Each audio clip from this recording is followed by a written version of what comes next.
Ladies and gentlemen, thank you for sparing your time to attend ABP's Centennial. We are deeply grateful for your presence.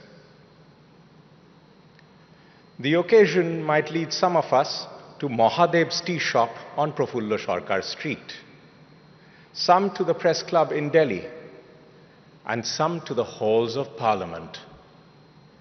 In each place, we might hear the question, who does ABP serve? I will attempt an answer. ABP serves ordinary Indians, not their rulers. It does so through the heroism of its people, especially in crisis. This is a year of significant centenaries in media and publishing. The Reader's Digest and Foreign Affairs magazine turn 100. Time magazine enters its 100th year.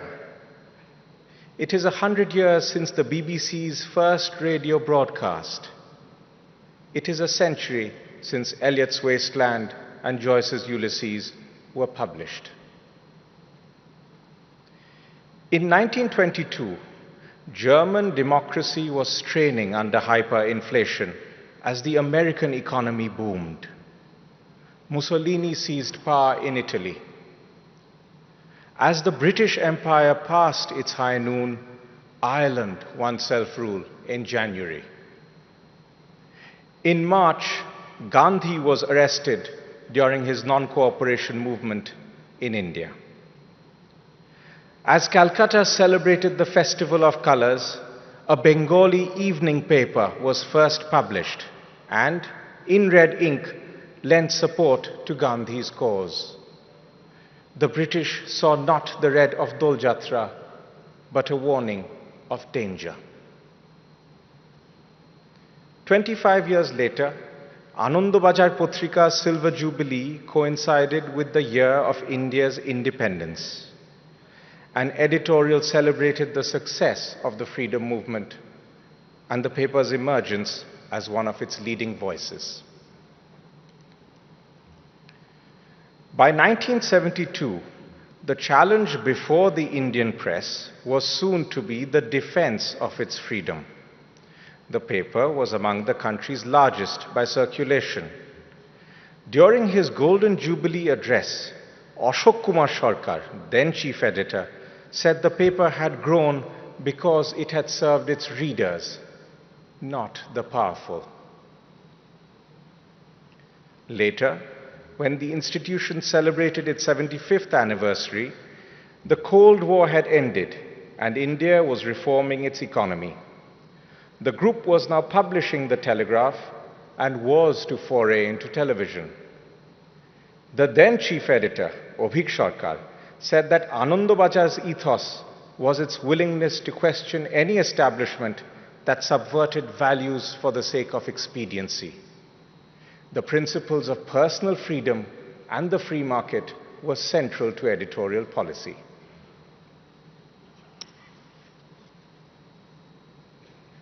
Over the past 25 years, the group has ventured into new lands, languages, and forms. Today, ABP reaches nearly 300 million Indians each month, from Jammu to Kanyakumari, across television, digital, print, and radio. The group's enterprise has been matched by its heroism. I will cite 6 examples over the past 25 years. In September 1999, a fire engulfed the ABP office in Calcutta. Bulu Baduri charged into the building to rescue an employee from the flames. Even fire could not burn us. The next day, the entire staff of Anandabazar Patrika and the Telegraph brought out the papers. Anandabazar's front page editorial said, "Pudiyao chaha pode na." In September 2006, a bomb kept in a tiffin box exploded in Jhargram when the police tried to deactivate it. Someshwar Mondol was critically wounded when he tried to take a photograph. 2 years later, with one eye and a resilient spirit, he was back on his bike taking pictures. In July 2014, Jagvinder Singh Patial flew to war-torn Iraq to break the news of the killing of 39 Indian hostages by ISIS. In May 2020, the cyclone Amphan hit West Bengal.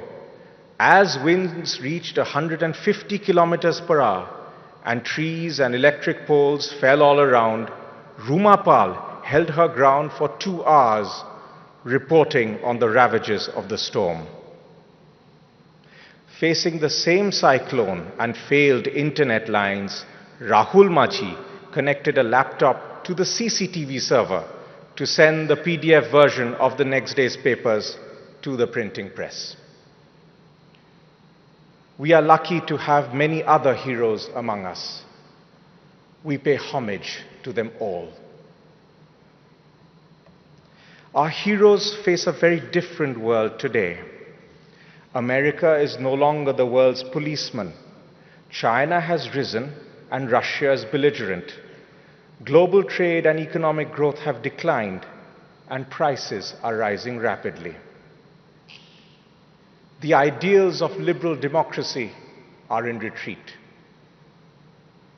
As the world moves towards a multipolar order, Delhi dreams of a place among the great powers. But this dream is clouded by threats within. The task of economic reform remains incomplete, and the pandemic has claimed lives and livelihoods. The Center for Monitoring the Indian Economy found that, in May, only 2/5 of Indians aged 15 years or older were employed or seeking jobs. This year, our economy will grow fast enough to create 6 million new jobs, where it needs 10.5 million. Our demographic dividend is becoming more difficult to reap. Social divisions are growing. The politics of polarization, played out through social media and news channels, has deepened the fissure of religion on the street and in the drawing room.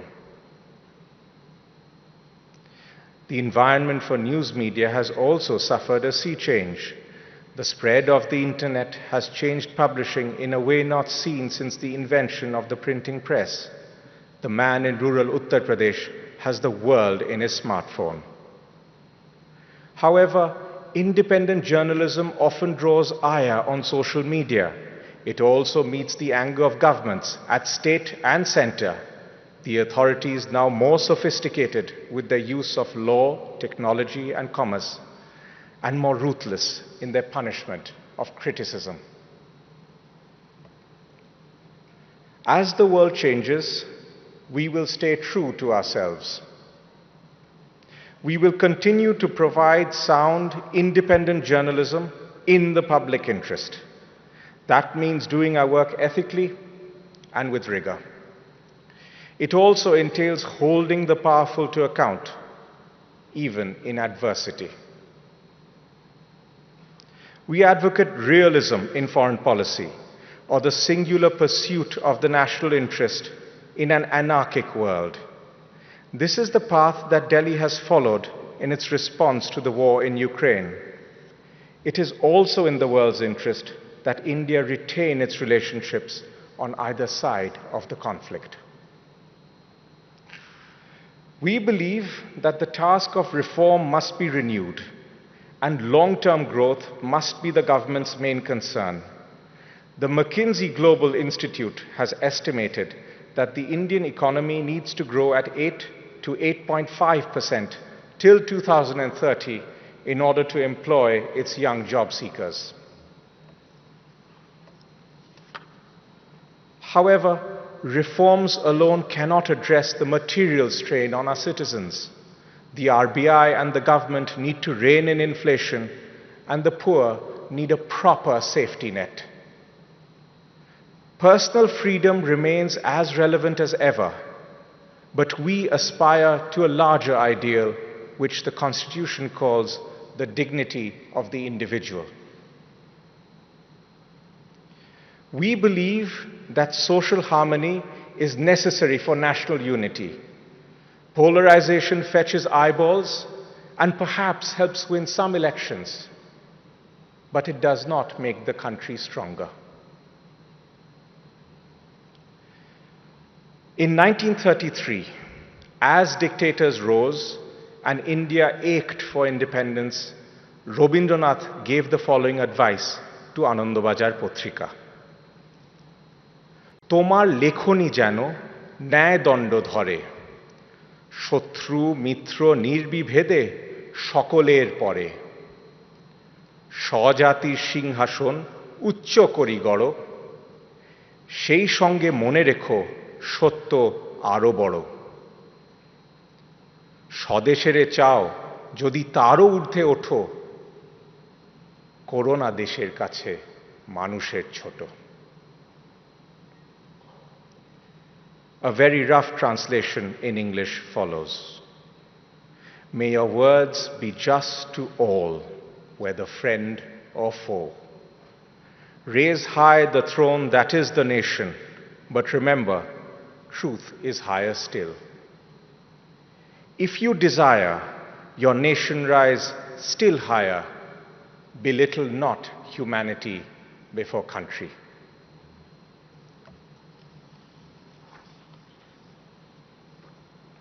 In the halls of Parliament, at the Press Club, and at Mahadev's tea shop, the answer is this: we at ABP serve people, not power. And we find the heroes within ourselves time and again. Thank you for listening.